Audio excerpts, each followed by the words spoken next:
guys, it's Cheryl from WTI, and are you looking for a new blush?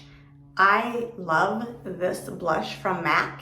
It is MAC and it is the color Harmony. I have it on right now. I just gently put it on my cheeks and you can see it's not, what I like about it is the color.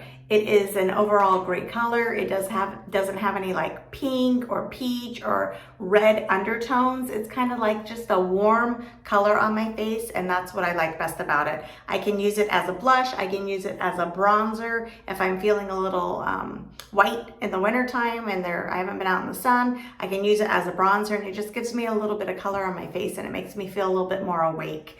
I like the fact that it is a powder.